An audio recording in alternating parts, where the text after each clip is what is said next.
Now, if you didn't see Kathie Lee Gifford's interview with Megyn Kelly regarding Billy Graham on the Today Show, I want to encourage you to look it up on YouTube or at NBC. It was an amazing moment that you're rarely ever going to see on network TV as Kathie Lee shared her faith. Kathie Lee also stopped by our studios to share a few more thoughts on Billy Graham's impact on her life.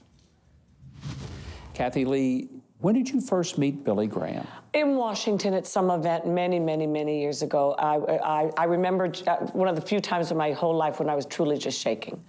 I came to faith through Billy, and every other member of my family at different times came through the Billy Graham ministry as well. Now, I heard that you watched the Billy Graham film, The Restless Ones, and that's what brought you to Christ. Yes, and all my life I wanted to be an actress and a singer. So I just think God is such a personal God.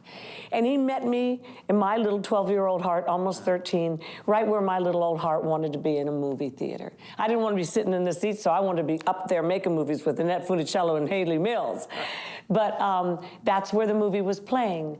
And my mother and sister had just earlier, maybe a month or two before, had come to know the Lord through one of Billy's crusades. So I went, and it was a story of a young girl at the crossroads of, you're going to go the world's way, or you're going to go, trust the Lord that he might have a better plan.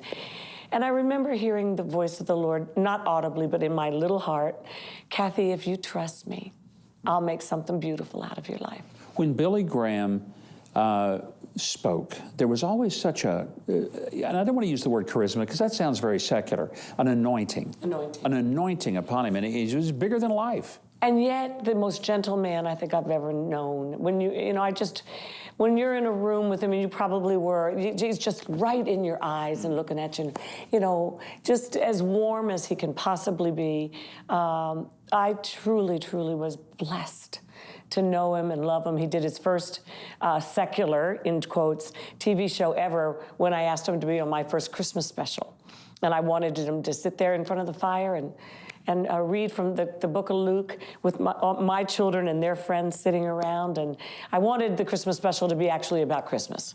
Yeah, which was a new thing. Bringing Billy Graham in was kind of a nice touch, wasn't it? I mean, how many people say, Billy, come on into my home. We're going to have you read Luke chapter 2 in the Christmas story. They turned it down first, and then they said, Mr. Graham doesn't do any secular television. And I think it was like a couple weeks later, they go, Mr. Graham, if it's still possible, Mr. Graham would be delighted to do it.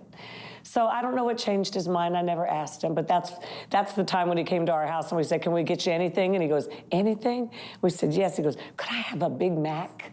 When Billy used to come to New York and I'd know that he was staying at the top of the Marriott, I would send over Big Macs to him in the city. Just kind of a little reminder. Just a little reminder. Yeah, what a dear man he was. And, every time something happened in my life that was painful to me or it seemed scandalous or something like that, inevitably, the first call I would ever get would be Billy.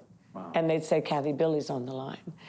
I just hear his voice on the other end, and he goes, Kathie, how you doing, honey?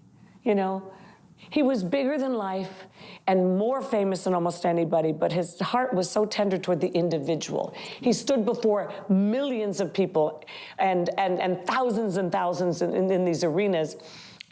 But when you were with Billy, you were the only person in the room. He had that beautiful way the way I think Jesus probably looked at everybody. He saw them.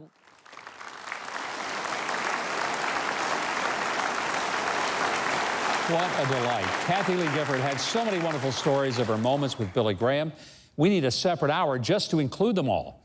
But like countless others, she was profoundly touched by the heart, humility, humor, and honesty of his passionate love for people and his desire for them to know Jesus Christ.